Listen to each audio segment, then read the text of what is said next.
कबीर साहब ने कही कि आवत गाली एक हर उल्टत होए अनेक, कहे कबीर ना उल्टी है तो वही एक ही एक। अगर गाली तुम्हारे देता है कोई, उसको उल्टो ना।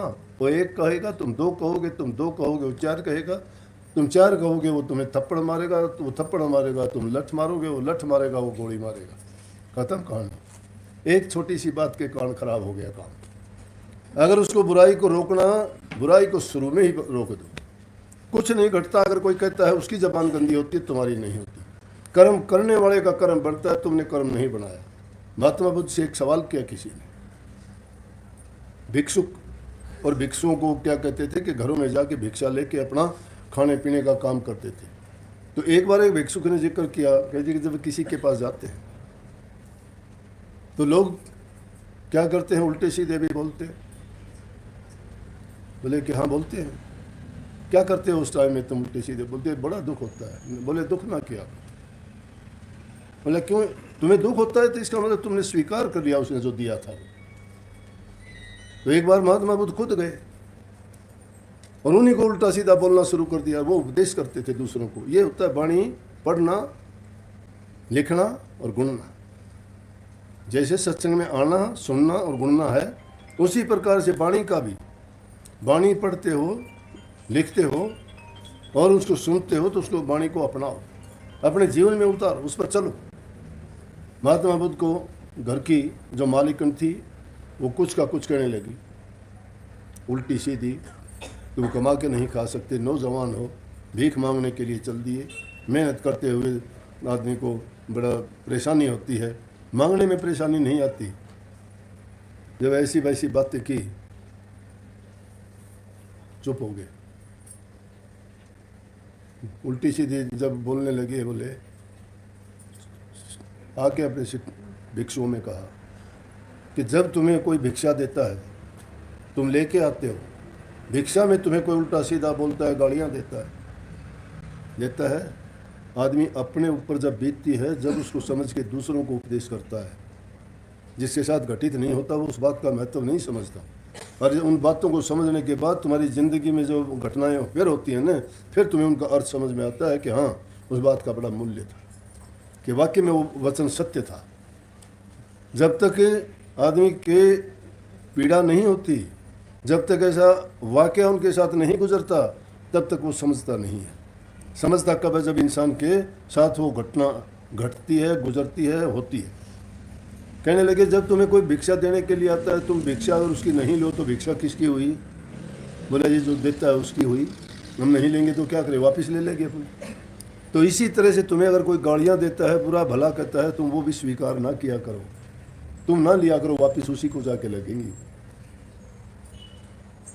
जब किसी की दी हुई चीज़ तुम स्वीकार नहीं करते तो वापस किसके पास रहेगी वो चीज़? देने वाले के पास रहेगी ना।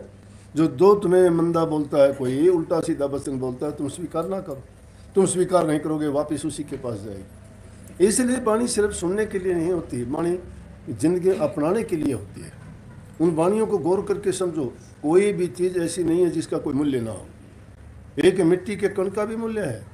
एक पत्थर जो रास्ते में पड़ा हुआ, उसके मूल्य का जब पता लगता है कि जब तुम्हारे पीछे रास्ते में चलते हुए कुत्ते पीछे लग जाएं, तुम्हारे हाथ में कुछ नहीं हो, वो रोड़ा तुम्हारी मदद करता है।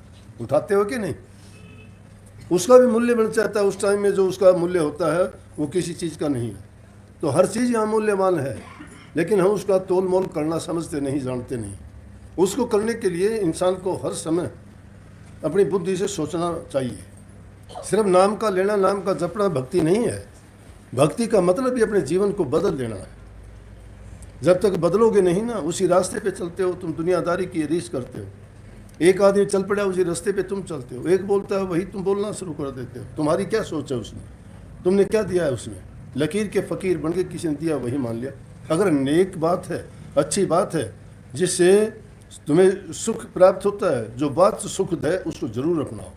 जो बात अच्छी है उसको ज़रूर अपनाओ। जो बुरी चीज़ है उसको छोड़ देना चाहिए। साधु ऐसा चाहिए जैसे शुभ स्वभाव, सार सार को गले थोथी दे उड़ाए। शुभ जानते हो? छाछ को कहते हैं। छाछ जानते हो? छाछ एक ऐसी चीज़ होती है जिसमें चीज़ को हम छांटते हैं। अनाज, दाल वगैरह जब हमें बनानी होती है तो उसमें कोई चीज़ मिली होती है, कोई तिनके, कोई कंकर, कोई छोटे मोटे पत्थर।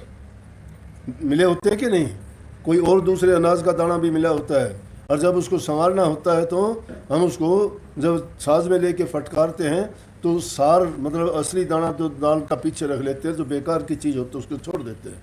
इसी प्रकार से संत कहते हैं कि तुम भी जो अच्छी बातें हैं, जो गुण की बातें हैं, लाभ की बातें हैं, जिससे तुम्हें सुख मिलता है, शांति मिलता है, उन बातों को ग्रहण कर लेना चाहिए, चाहे वो किसी से भी मिलें। जिससे भी मिलती हैं उस वक्त में तुम्हारे गुरु का ही काम करता है। गुरु नाम इसीलिए ज्ञान का कहा गया है, गुरु का कहा गया है। अंधेरे को मिटाने वाले को गुरु कहते हैं। अज्ञान को मिटा के जो तुम्हें ज्ञान करा दे किसी चीज़ का। लेकिन जो सतगुरु उसको कहते हैं जो सत्य का ज्ञान करा दे। सत्य क्या है? प्रभु परमात्मा। तो उसके रास्ते पे चलते हो, सत्संग सुनते हो ना, सत्संग सुनते हो तो उसके लिए गुरु क्या कहते हैं? नाम का अभ्यास किया करो, नाम का अभ्यास करो। ये और फालतू की बातें जितनी भी कही जाती हैं वो आपके विचारों को शक्ति देने के लिए, पुख्ता करने के लिए, ये समझाने के लिए कि ऐसा करने से ऐसा हो जाएगा। बिना बताए नहीं समझता इंसान। बतानी वो चीज़ें बताई जाती हैं जो उनका अनुभव किया है, जो ज़िंदगी में देखी गई हैं, महापुरुषों के जीवन से सीखी गई हैं। प्रभु से जो प्रेम बढ़ा लेता है उसको दूसरी चीज़ों की परवाह नहीं होती। कितने भक्तों की ऐसी बात बताऊँ। महाभारत के युद्ध में अर्जुन को बहम हो जाता है कि मेरे जैसा कृष्ण जी का मैं शिष्य हूँ, मेरे जैसा शिष्य कोई नहीं होगा इनका। अभिमान हो जाता है। अभिमान नहीं करना चाहिए, कभी नहीं करना चाहिए। दुनिया में एक से बढ़ के एक हैं जिसमें हमारी कहीं गिनती भी नहीं है। अर्जुन के मन में आया, सोचने लगा मेरे जैसा गुरु भक्त। बोला जी कोई नहीं होगा, मेरे जैसा प्यारा शिष्य आपका कोई नहीं होगा। कृष्ण जी तो त्रिकालदर्शी थे, वो जानते थे। उन्होंने कहा, ऐसी रचना रची, थोड़ी देर के बाद में प्यास लगी, कहीं भी पानी नहीं। कहने लगे अर्जुन कहने लगा जी मुझे प्यास लगी है, बहुत ज़्यादा प्यास लगी है। बोले अच्छा। थोड़ी देर में देखते हैं तो एक कुटिया दिखाई देती है। वहाँ जाके अर्जुन देखता क्या है कि एक बुढ़िया बैठी है, वहाँ पे पानी है एक बहुत सुंदर से मटके में, ठंडा पानी। प्यासा अर्जुन जाके कहने लगे माता पानी मिलेगा? बोले हाँ बेटा मिलेगा।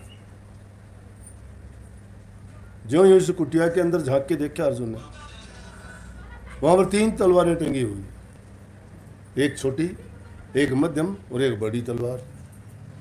जंगल, बियाबान, कोई आदमी नहीं, कोई गांव नहीं, कोई बस्ती नहीं, किसी का नामो निशान नहीं। अकेली बुढ़िया जंगल में, 3 तलवारें दीवार के ऊपर लटकी हुई। पानी पीते पीते नज़र पड़ी, पानी पी के हैरान हो गया। ऐसी बात देख के रुका नहीं गया, कहने लगा माता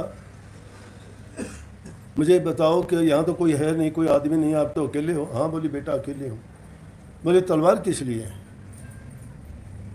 बोले तलवार मेरे लिए। आप क्या करती हो?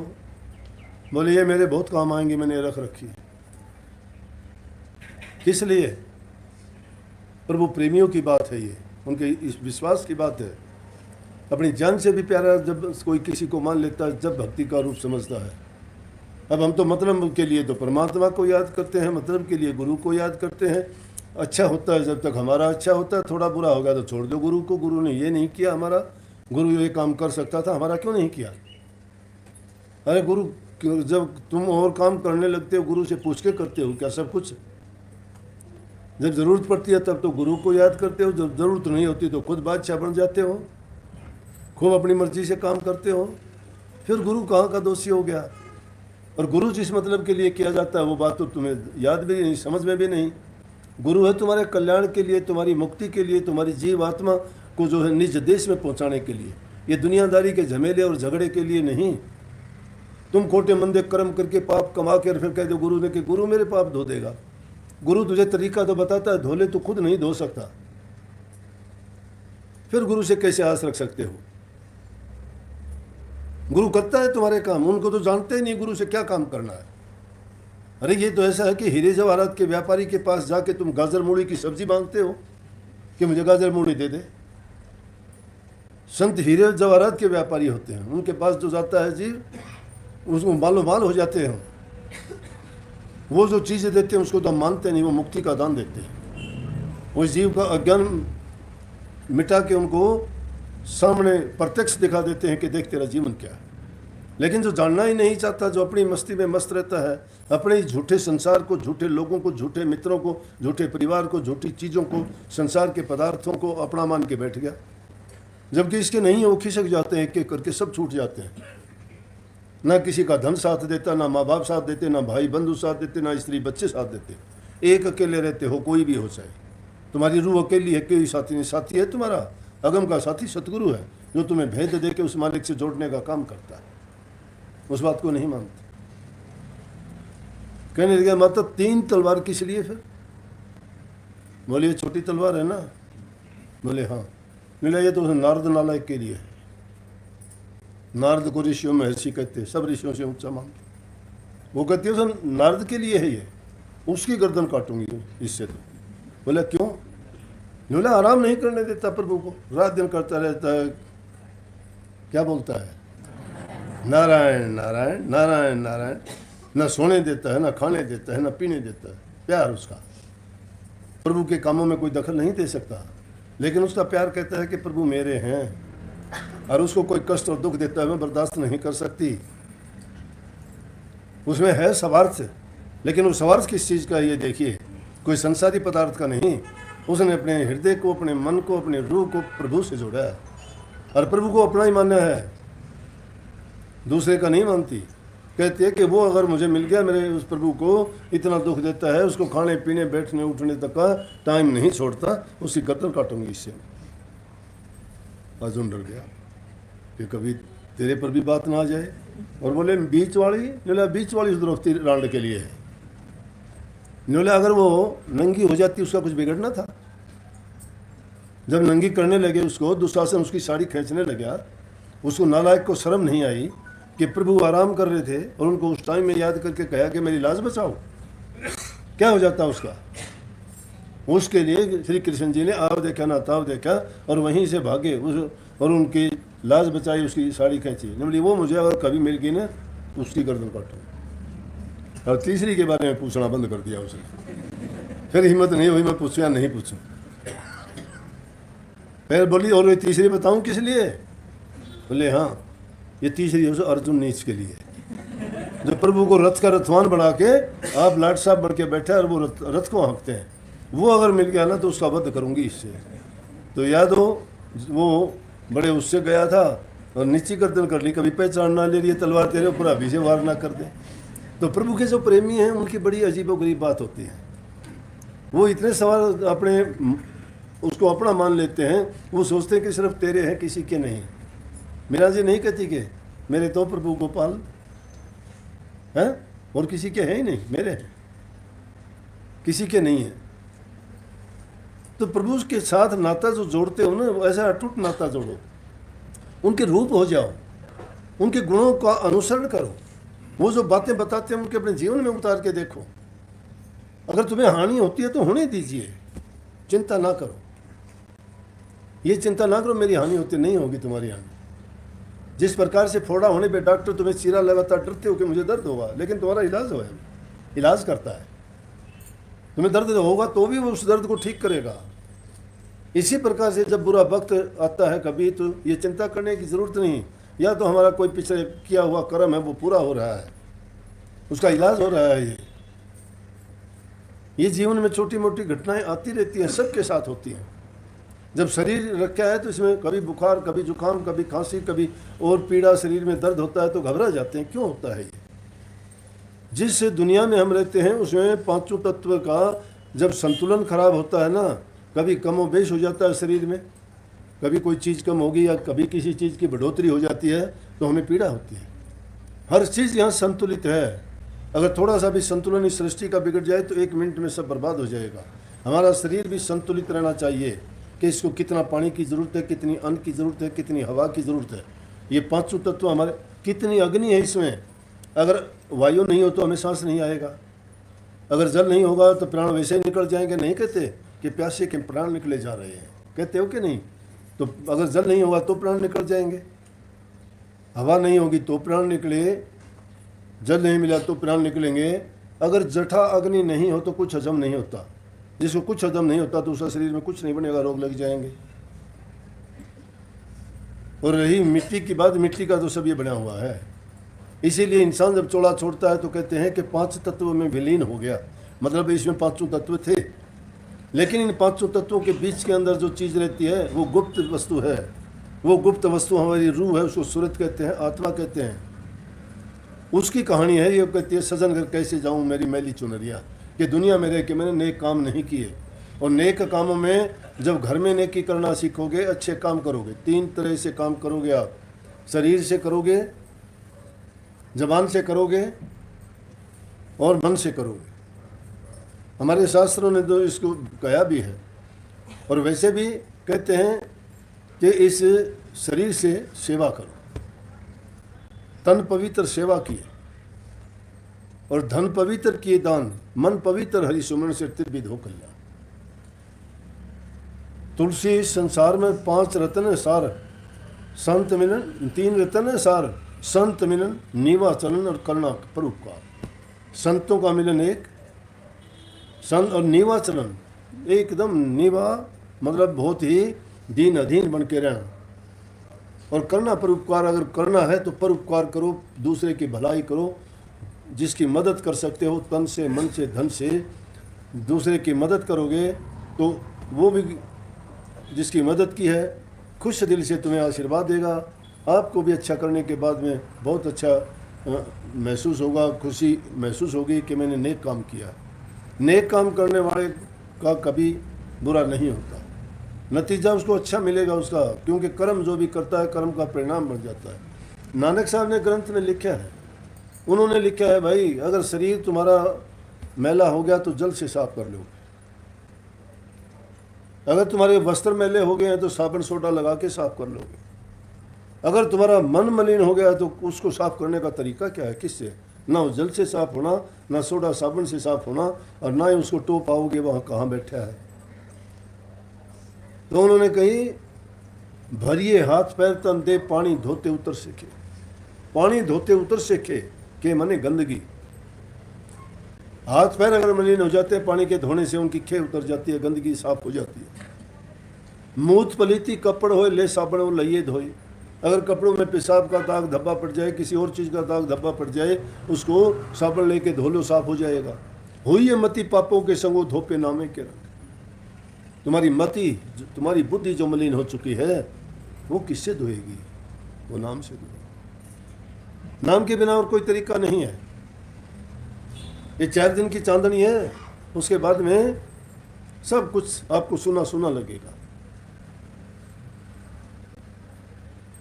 अब तो सब कुछ हमें ये लगता है कि हम जवान हैं, सब कुछ हमारे पास है, ऐसा ही रहेगा। लेकिन जिस दिन वो आखिरी टाइम आएगा ना, ये सारी चीज़ें आपको दुश्मन दिखाई देंगे। अरे मैं क्या करूँगा, रखो एक तरफ, मुझे नहीं चाहिए कुछ भी, परमात्मा आप तो मुझे उठा ले। और वो घड़ी जब बीतती है इंसान फिर तो यूँ कहता है, ये बुढ़ापे के जो हैं कितने कहते हैं कि आप तो मुझे घर भेज दो। अरे भेजना किसी के बस की बात नहीं है, जितना तुम लेके आए हो, लेकिन जो लेके आए थे उसका पूरा लाभ क्यों नहीं उठाते?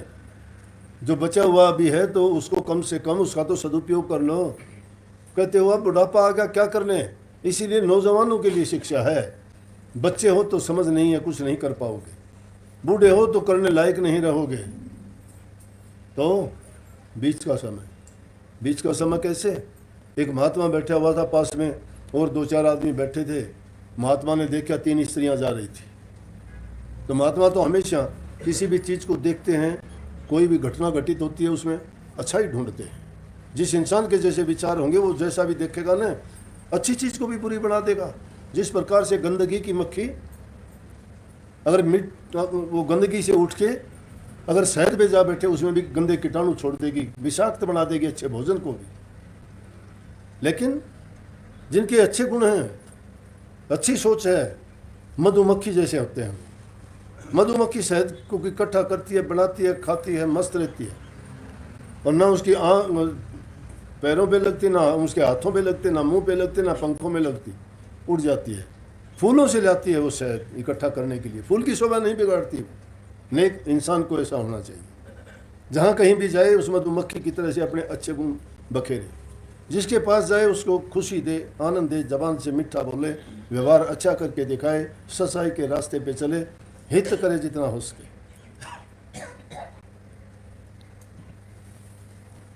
इसलिए अच्छी चीज़ अगर करोगे तो सबके लिए अच्छा होगा। जो भी उसको सुनेगा देखेगा आपको अच्छा कहेगा।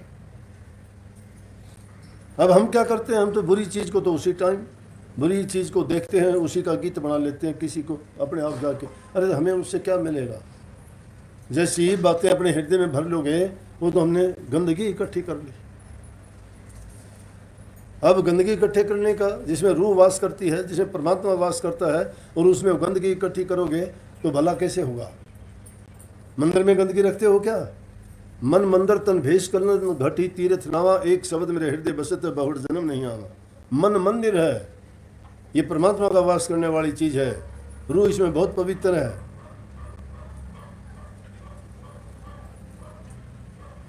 तो कोई बात चली थी मेरे वो दिमाग से निकल की, क्या थी।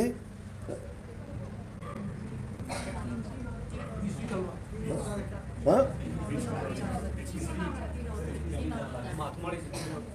महात्मा बैठा हुआ था, साथ में कुछ और थे, याद आई ना मेरे।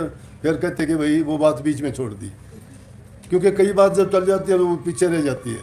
महात्मा बैठे हुआ था, 3 औरतें जा रही थी, एक बहुत वृद्ध थी, बहुत बुढ़िया, एक जवान थी उनमें, और एक बच्ची थी।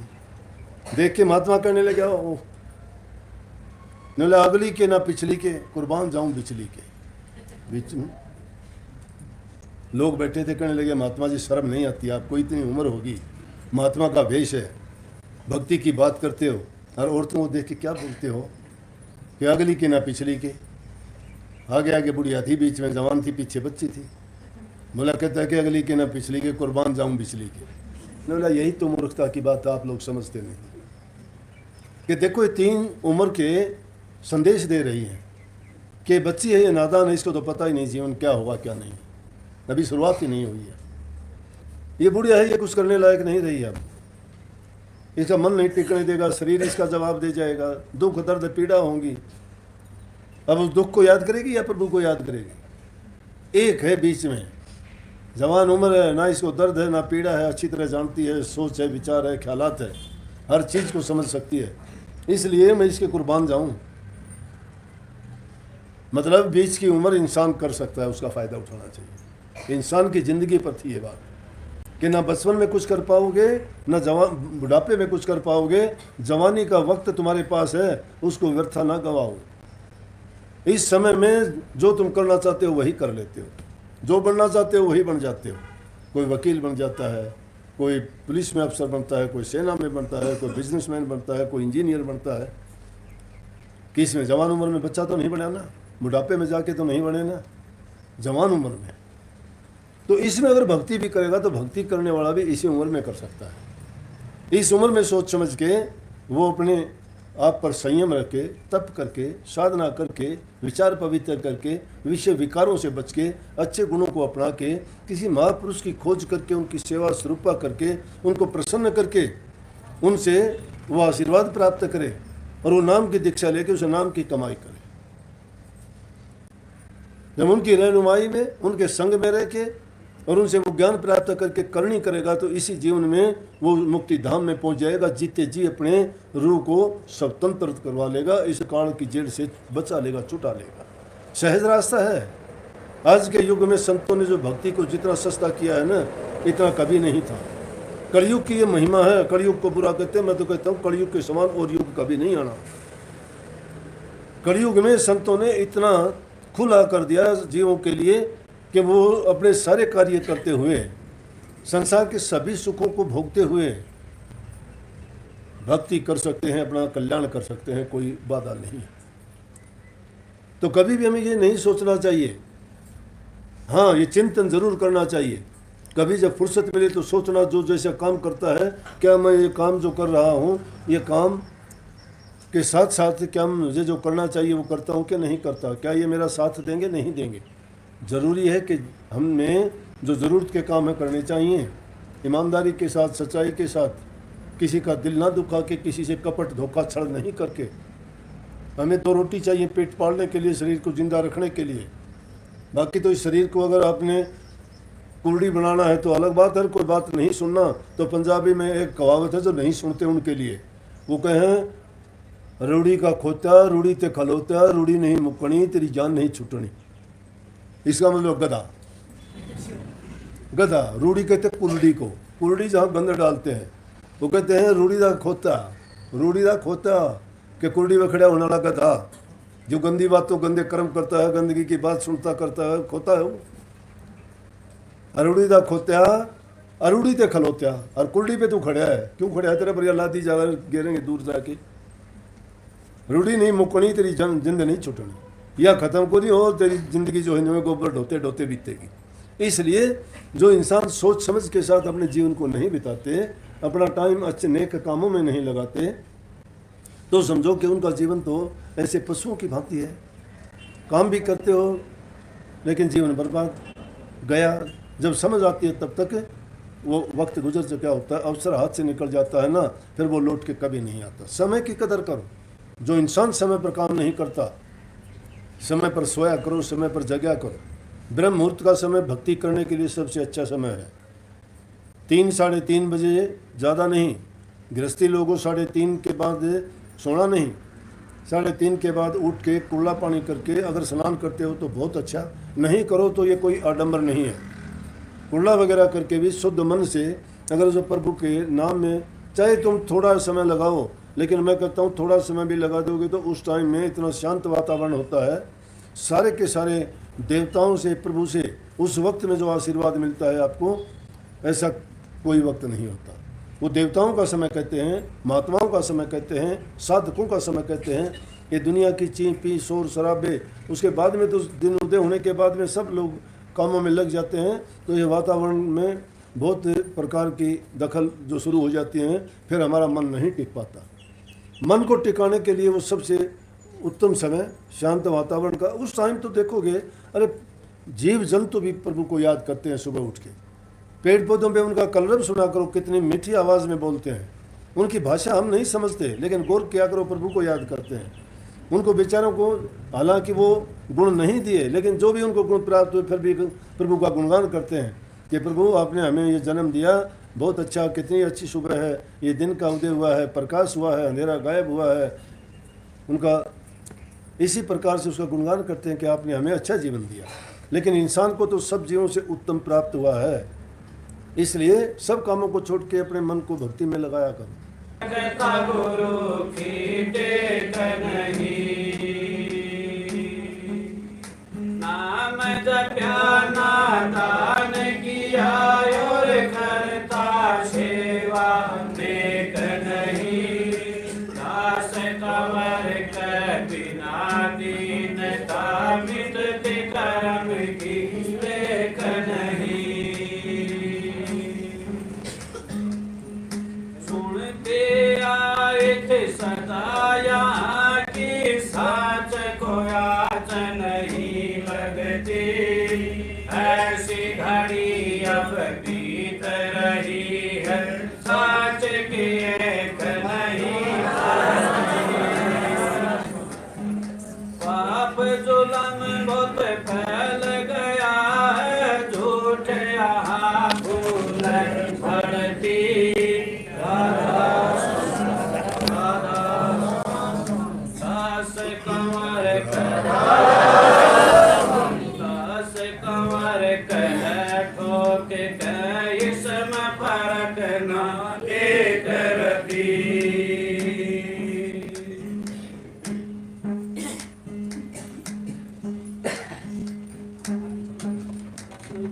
घर कैसे जाऊं रे, मेरी महली है सुनरिया सजन। घर कैसे जाऊं रे, मेरी महली है सुनरिया। मेरी महली है सुनरिया, मेरी महली है सुनरिया सजन। घर कैसे जाऊं रे, मेरी महली है सुनरिया। पाप का मैल चढ़ा है भाया, तो दिया ढूंढत छाड़ा जग सारा। पाप का मैल चढ़ा है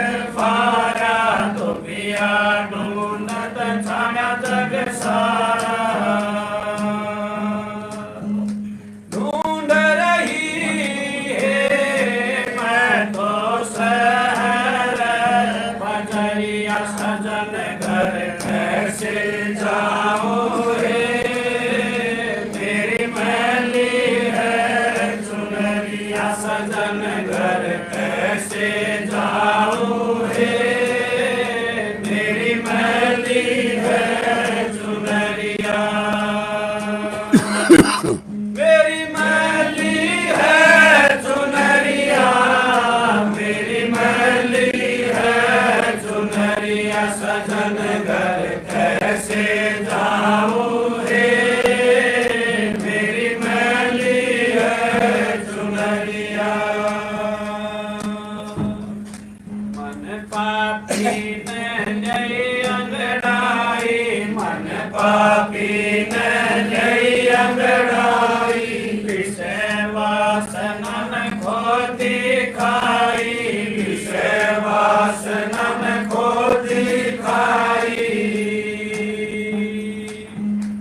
आगे चालूं कैसे